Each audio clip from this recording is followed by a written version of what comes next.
Hi everyone, we're back again with episode 6 of Winging It. Hope you've been enjoying things so far.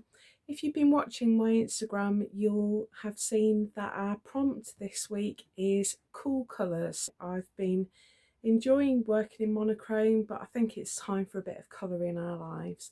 So let's grab our bits and pieces and get straight into it. I've got a colour wheel here and this is the full spectrum. When we're talking about cold colours, we're really talking about this side of the colour wheel. And we're looking at shades all the way from pink down to green. Now, using cold colours is fine while we're over here on the colour wheel, but it gets tricky when we're working at the boundaries between warm and cool colours. What I've got here are some pinks and some greens, and I've chosen colours that have got a similar tonal value, so they're equally as strong as each other. The colours on the left are warm shades and the colours on the right are cool shades. And if we look first at the pinks, what you can see is that this pink here has got a sort of bluish undertone, and this one is heading towards peach, and that means it's got a yellow undertone. And so when you're using pinks and greens, what you need to think about is whether the underlying tone is bluish or yellowish. If it's blue, then it's a cool pink, and if it's a yellowish tone, it's a warm pink. So here we've got a warm green with a yellowish tone to it and a cool green with a bluish tone to it. And if I bring in my cool blues, you can see that that has less harmony than that. Now, of course, you can use warm shades with cool colours, but for the purposes of what we're doing this week, we're going to try and keep our colours cool. So the first idea I came up with was to do with icebergs, and I thought we could have a play doing something like this. We could have a play with sheer fabrics, maybe lay some organza over the top, but I really wanted to explore the stitches that we're looking at this month, and I couldn't see very many opportunities with this design to use our laced and woven stitches. So I've sort of parked that idea, even though I do quite like it. My second idea was inspired by the frosty mornings we've been having in Lincolnshire at the moment, and I thought about doing a sort of frosty cobweb where we used shiny threads, maybe a perlé or some machine silks, to create a cobweb pattern, and we could maybe add some beads to suggest droplets of water, that sort of thing. And I really like this idea. It's quite graphic. I may come back to it because again I didn't see any opportunity really to use the stitches that we're focusing on this month. Another idea I had was based around icicles, and I thought again we could use our applique skills and make layers of icicle shapes and maybe overstitch them with our decorative stitches and just focus on using cold colours and those sort of jagged shapes that icicles form. There's lots of opportunity for applique here, and again I did quite like this one, but the idea that inspired me the most was around the Northern Lights, and I thought this is a good opportunity to use both applique and some decorative stitches. Now, if you want to do any of the other ideas or one completely of your own, by all means go ahead and do that. These are just prompts and this is my interpretation of the prompt, so do feel free to do whatever you feel inspired to sew. Okay, so I've gathered some resources. So I've got some machine silks in some nice turquoise and green shades. I've got some pearl cotton because I think we can play around with different textures of thread in this one. So I've got some shiny thread here, I've got some less shiny thread. I've got this lovely cotton as well. This is 100% cotton. It's by a company called Sheepies. I'm not sponsored by them. It's becoming one of my new favourite things to sew with. It's quite chunky and it's got a little bit of a sheen, but less so than the pearl cotton. So I think this is going to feature as well. So I've got a nice minty green colour there. I've got some 6-stranded embroidery threads and I've got some more to hand. I've also fished out some beads in blues and turquoises that I think we could have a play with, and I've got some of them are pearlescent, some of them are faceted, so they're shimmery and catch the light, and some of them are seed beads that have got silver through the centre, so they've got a nice different kind of shine as well. So I've got lots of bits and pieces. I'm going to work on this mint green felt, and I've got my 8cm square and I've marked out my border, and I've also gathered a bunch of fabrics in blues and turquoises, and I've got this sort of funky shiny stuff here which I think will appear. I've got some lace in there and rickrack and all sorts of bits and pieces. So my starting point is going to be my background, and what I'm going to do is just choose some fabrics. I think I'll start with this shiny one just because it's a bit of fun, and I'm going to cut a strip with wavy edges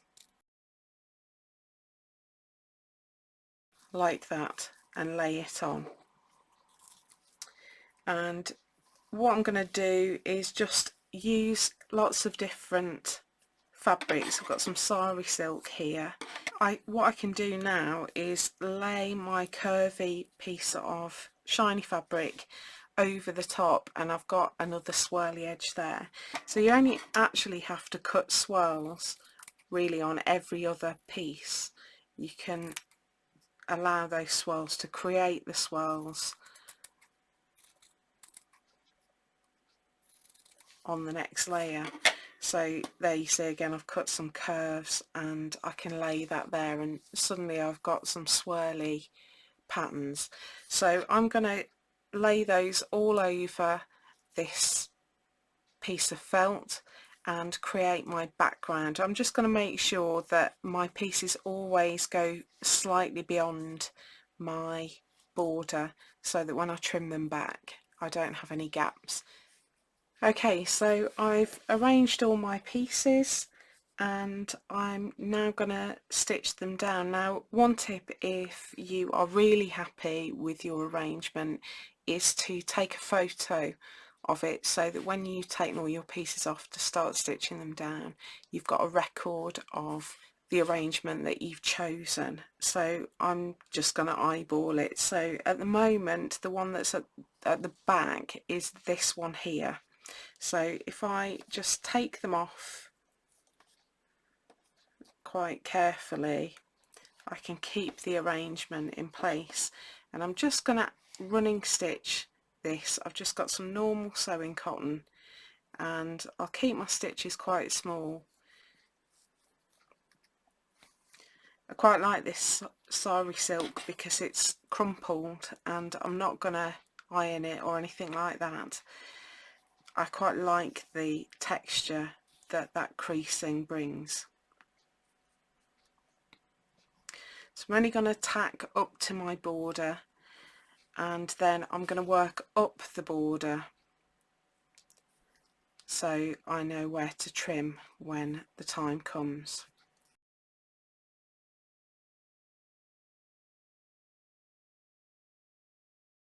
So that's me with the first piece in place, and I'm just going to trim back around the edge there just so it doesn't get in my way.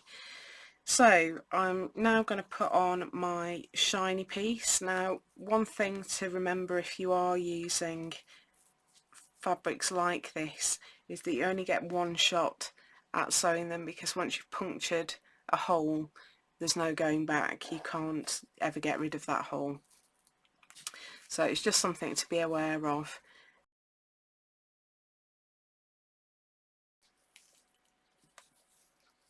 So you get the idea. I'm just going to carry on with this and I'll come back when I've got my background all sorted.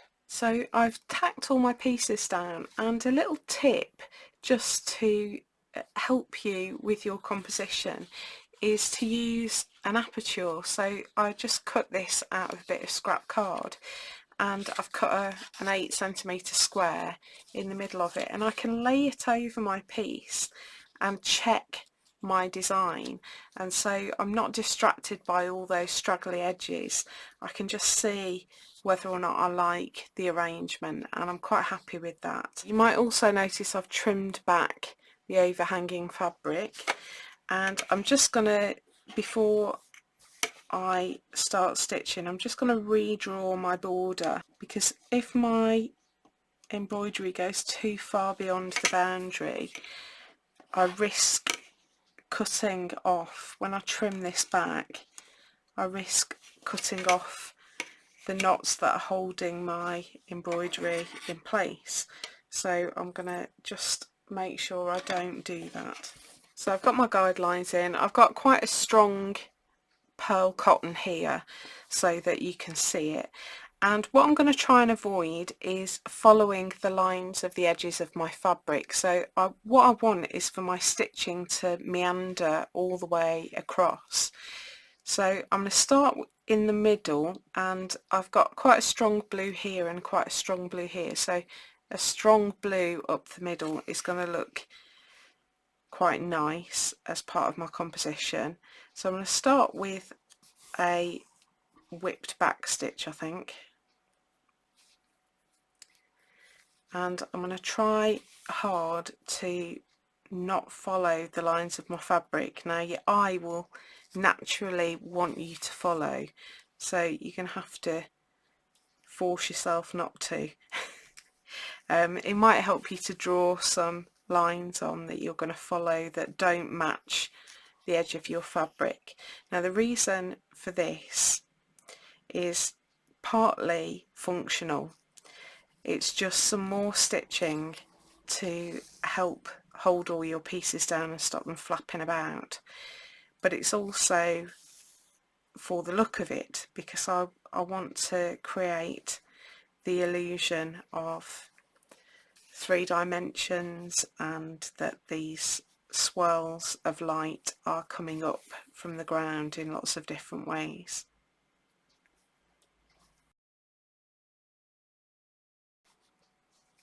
Okay, so I've reached my border, and I'm adding my last stitch at the border rather than going beyond it, because I want my embroidery stitching to stay in place. So if you're not sure how to do these stitches, I'll put a card at the top of the screen so that you can go back and watch the stitch tutorial video for January and the stitch tutorial for February as well.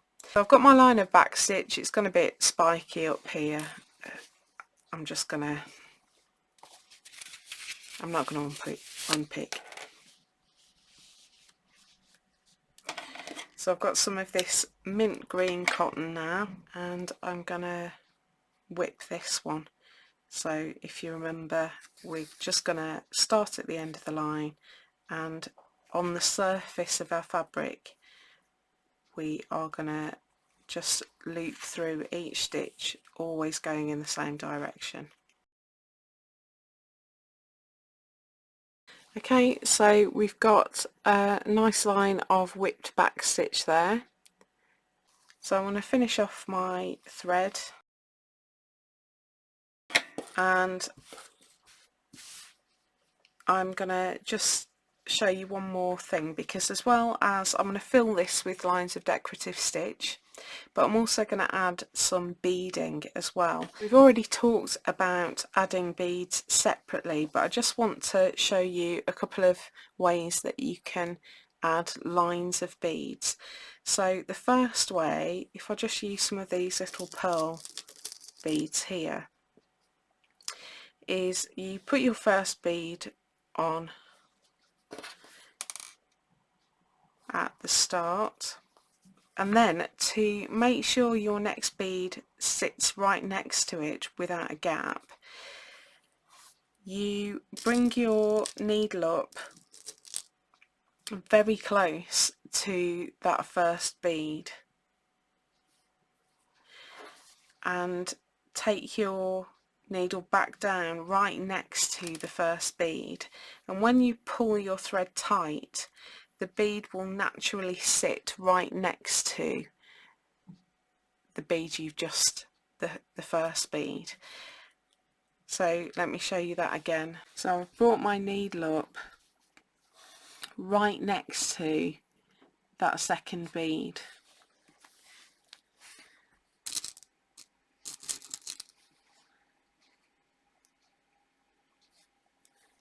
and I'm going to take it back down right next to that second bead, and the bead will just pull into place.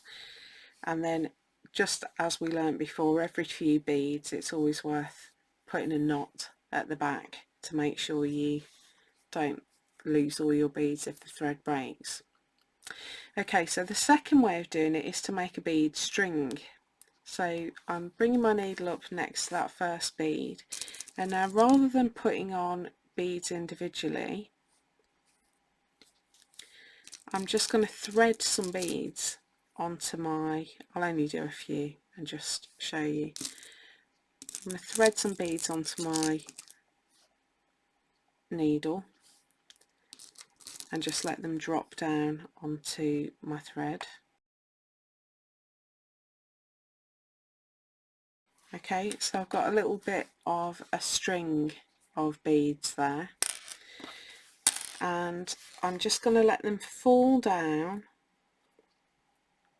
onto my piece and just sit flat, and I'm going to make sure they're all pushed together, and then I'm going to take my needle down at the end of the line of beads.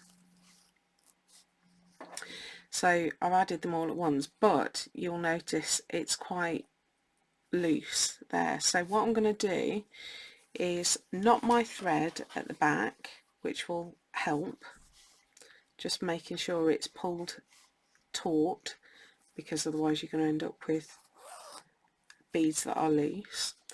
And I'm going to just make sure my beads are positioned where I want them, and I'm going to just come up every couple of beads next to the line in between two beads there, and I'm just going to go take my thread over the top of the string of beads and pull through. Now this is a technique called couching, which we will look at more later on in our project. So this just holds down that string of beads and stops them moving around as much as they would if I wasn't doing that. Okay, so I'm going to add, that's two ways that you can use beads. I'm going to add some decorative stitching and some strings of beads, and then I'll come back and show you the finishing touches. Okay, so here's my finished piece. The eagle-eyed amongst you will notice it's not quite the same as the one I was working on. So full disclosure, I've actually filmed this video twice because I wasn't happy. I'm trying out different cameras and I wasn't happy with the footage the first time when I made this one, so I've just refilmed the early stages again. But you can see I've added some crystal beads, I've done some laced and woven stitching, there's Pekingese stitch here and here, and I've done all sorts of different things. This one here looks more complicated than it is. I've laced one way, so I've gone backwards and forwards like that all the way to the end, and then come back down and laced in the opposite direction. So although it might look like I've done something really fancy, I really haven't. I've used different types of thread, so there's some just simple lines of back stitch as well, so I'm varying the thickness of my lines, and I've just used as many different combinations of colours as I could manage.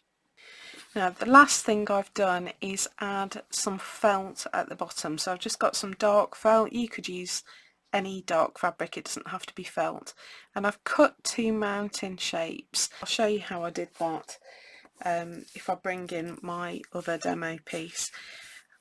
I placed my felt in the corner and I used my heat erasable pen to just mark on the felt where I needed my hill to come up to, and then again I wanted 2 hills overlapping each other, so I marked at the bottom of the felt where I wanted my hill to go, and then I just roughly sketched out a mountain shape like that, and I cut that out and appliqued it on for the background hill, and then I turned my felt over. It really helps if you've got a right angle to work with, and repeated the process for the other side. So if you're not sure about applique stitch or applique techniques, I'll put a card at the top linking to our applique video, and you can just have a look. A good way to test whether you have finished is to use your aperture again to frame it, and so when I take away the raw edges, actually I'm really happy with that design. So Northern Lights is our focus for this week, using cold colours. This is our colour prompt. I hope you've enjoyed that one. I really am looking forward to see how cold colours inspire you. Remember to share your creations using the hashtag FSHWingingIt, and if you also add the hashtag FSHWingingIt6, we'll be able to see all of the pieces based on this prompt all together. So that's it for today. Happy crafting. Thanks so much for watching, and I'll see you next time. Bye.